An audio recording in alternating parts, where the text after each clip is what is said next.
Hello everyone, welcome to KUPA TV. My name is Ann, I'm a KUPA Master Educator, and today we have a beautiful model, Jess.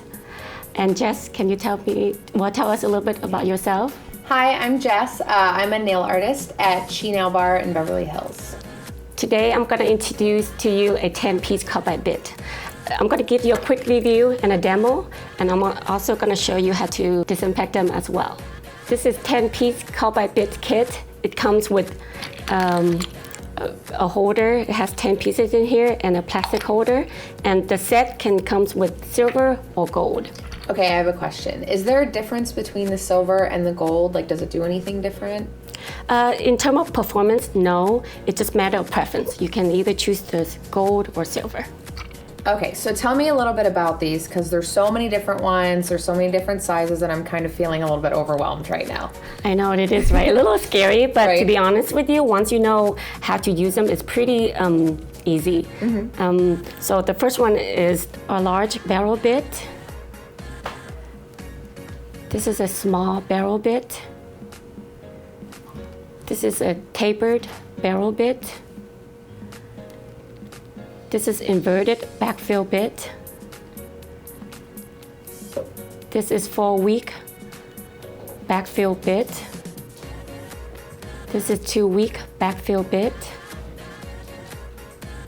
This is a cone bit. And this is our safety bit. And this is a undernail cleaner bit. And this is just a sanding band mandrel. Okay, so I'm still a little bit confused. Is there any way you could give me like a demo of any of the bits? Sure, the only difference between the large barrel and the small barrel is the circumference, so it's just preference. I'm gonna give you a demo, but basically both of them you can use for surface work, shortening, or backfill cutting. So I'm gonna give you a demo on this one. So right here, I'm just gonna put in, you wanna give little room. Well, for beginners, I suggest you start with a fine grit bit, but as you get better, you can move up to medium or coarse. But right now, I think I have a fine, so I'm gonna start with 10,000 RPM. I'm gonna turn it on. So you can use this for surface work with 10,000 RPM, and I'm lightly put pressure on it, and you can tell it takes some products off of her nail already. So if you want to do surface work, you just go from side to side, and then you can use for underneath or shortening the nail. And if you want to move quicker, of course you can speed it up a little higher. So, okay, I think I understand that one, but what's the difference? Why would you need the tapered barrel? So the tapered barrel is like a cone, except it's cut off on top, so it's flat. Mm-hmm. It's just like a barrel, and I like it a lot because I'm gonna show you. If you want, for me, I like it because you can go closer to the cuticle area, mm-hmm. and it's tapered, so you can see where you're going with it. So basically, when you use this, again, I'm gonna turn this on, and then I'm just gonna slightly go around towards your cuticle area, and you want to keep the bit parallel to your nail and just go around the cuticle because it's tapered, so you can see exactly where you're going with this bit, and you just keep going around to clean that cuticle area. And of course you can also use for surface work too. Again, I'm probably using just about 10 or 12,000 RPM and very light pressure, and see how much product I'm taking off. Mm-hmm. So it's very nice and smooth. And of course you can use it to clean underneath or to shorten the nail as well. Very cool, I like that. So the next bit I want to share with you is the safety bit. It's a taper bit with a rounded tip. So it's very safe to go closer to the cuticle area. I'm gonna give you a demo here. You put in, and you can turn this on for beginners, I would say about again, under between 10 and 15,000 RPM. And I think this is a great barrel bit if you want to take gel polish. I know that service is very popular in the salon right now. So I'm going to show you how you can take this bit and work on taking off gel polish. Okay, so Jess has some Rockstar on her nails. So what I'm going to do is I'm just going to go straight to it and do some service, taking off the gel polish here. But if you pretend, if she's come back for like 2-3 weeks, you could tell there's a growth in her nail. And what I love about this is that you can go closer to the cuticle area because the tip is rounded, you won't cut into her natural nail. So you don't have that rings of fire on her nail. So what do you mean by ring of fire? Like, what does that mean? Let me show you. Put this in. Okay. Okay, if she accidentally tipped down too hard, and she will kind of leave like a dent on that natural nail, that will cause a ring of fire because she just pushed too much pressure on the natural nail. With this, it's a little bit more forgiving because it's rounded, so the tip is rounded, so you can't not, go too deep with it. So that's why I love it to take the gel polish off, so that gives you that smooth line with the natural nail and that layer that you take the gel polish off. So these two look really similar. What's the difference between these two? So this is a 4-week backfill bit, and this is 2-week backfill bit. It's exactly what it is. It's crafted to trench out 4 weeks growth or 2 weeks growth. So for this, I'm gonna give you a demo. So I'm gonna put it back in. Okay, I'm gonna turn it up a little higher because I wanna carve out a smile line. So I'm gonna use about 15,000 RPM. A little stronger because you wanna go straight to have a nice crisp line. So I'm gonna start from one edge. Pretend this you're coming back for a backfill pink and white fill. So I'm gonna cut out the smile line. I'm gonna take the edge. With this, you can just go straight. It just takes. First, I'm just gonna use the edge, the sharp edge, to take out the smile line, to carve out the smile line. And then you can use the rest of the body to shape down the nail, the tip of the nail. So it's exactly for 4 weeks growth. Okay? So you could tell this is a smaller 2-week barrel bit. So it just carve out enough for 2 weeks growth. So it is more difficult to take off more products.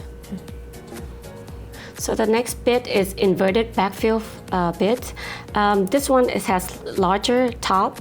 I would say this is similar to the 4-week backfill bit.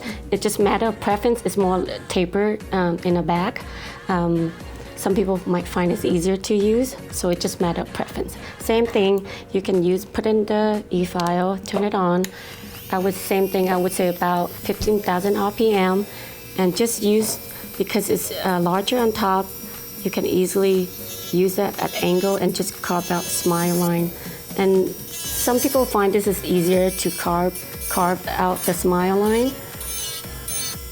and then take off the products at the tip as well. Again, just matter of preference. The next bit I want to talk about is a cone bit. It's a slim, longer taper bit. This is great for around the cuticle area or the side walls because it's small enough to work. I would highly recommend for beginners, if you guys just want to practice and take it, I would say, again, about 10,000 RPM, and take this bit and go closer to the cuticle area because, like I said, the rounded tip and its taper and a small taper bit, you can see exactly where you're going with this. And when you work slow, you can feel safe to do so without feel like you're intimidated by the bit. And you can use it around the cuticle area or the side walls here. And also, it's very great to clean underneath the nail as well. So that one seems pretty easy to use because it's so small. But what's the difference between that one and then this really tiny one too? They look very similar. Yeah, so as you can see, it's not much of a difference, except this one, the tip is a little thinner, smaller. So what it is great for underneath the nail. It's great to go on the tight spot underneath, so you could get that just products off underneath the nail. So just for those really tight, like small little areas. But you know what I also use it for? If I want to use some charm and I want to make a little hole on the nail, this is great for like it. to pierce it? Yeah, to pierce through the nail, yeah. So the best way to pierce through a nail is to turn your client her hand over and make sure your hand is out of the way as well. And just pierce from underneath and just slowly go through. I would say put the speed a little higher so you have more force to kind of like pierce it through. Does it make sense? Yes, a lot. So that one kind of looks kind of scary. It's really sharp. And when you're cleaning underneath, it seems like it would be really sharp, you know? The tip I'm gonna give you is that once you get it brand new, first take a buffer file, and just kind of lightly kind of bevel it down a little bit, so then that way it's not as sharp, and so you are less intimidated when you use it underneath the nail. Nice. So what about this little silver one? It doesn't have any teeth. It's like completely smooth. How do you use that one? Oh, it's very easy to use. All you do is you just take a sanding band. I usually use a fine one and tuck it in. I love this tool. I use it every day, and it's a must-have because I use for pedicure, I use for nails, acrylic, or natural nails, and I'm gonna show you how to use them. So for prepping, I love this because it cut down the time. All you do is turn on the e-file and use it very lightly. To prep the nail, all you do very slow, because all you want to do is take off the shine. And you can slowly go towards the cuticle area because the speed and because it's a fine sanding band, you're not taking a lot. And because of speed, you're not going that fast, so it doesn't hurt your client at all. So all you do is just take the shine off the entire nail, and you can move quickly from one hand to the next. Cut down so much time. Seriously, I love this. So another way I love to use this tool is for pedicure. So what you could do is use a course or extra course, and what you could do is run on, I would say, about 10 to 12,000 RPM or a little higher if the callus really has a lot of callus. Super tough. Yeah. So what you want to do is just take it and smooth it out, the callus area. Loved it. That's awesome. So Skateboard comes into my salon all the time, and I know we have to sanitize like the nippers and the pushers, but how am I supposed to sanitize these bits? Good question. Same thing with your metal tools. So you would take this, clean them with soap and water, brush them clean, then soak them in with the quads, of course, disinfectant, and for 10 minutes, and you're done. This is our ultrasonic cleaner. So you put it in, you turn it on. So once you have it disinfected, after 10 minutes, take it out. I'm gonna grab it with a tweezer and place on a clean towel, dry it, then put it back to your kit. For this kit bit that let's just say you just order one, so make sure you label cleaned because we just have our name on it. So for the skateboard, you need to you label it. So put clean, and once you clean them, dry them, put it back in, ready for the next use. So easy. Yeah. Great. So the sanitation seems pretty easy, pretty straightforward. Yeah, right? Is now you kind of know how to use it and you know how to use each bits too, right? Absolutely. Yeah, so do you have any other questions? No, you actually answered all of them about the bits. I have a question though. Can I just buy that little bit stand by itself? Of course you can. You can go to our website, KUPAinc.com. Thanks so much, Ann. I really appreciate you showing me how all of them work. I'm like less overwhelmed now than I was before. Oh, you're welcome. It definitely was fun, and it's a pleasure to have you here with us. So there you have it, a review and a quick demo on our 10-piece carbide bit. I hope you found this video useful and informative. For any other information on the products, please go to KUPAinc.com. Thanks for joining us, and I'll see you next time.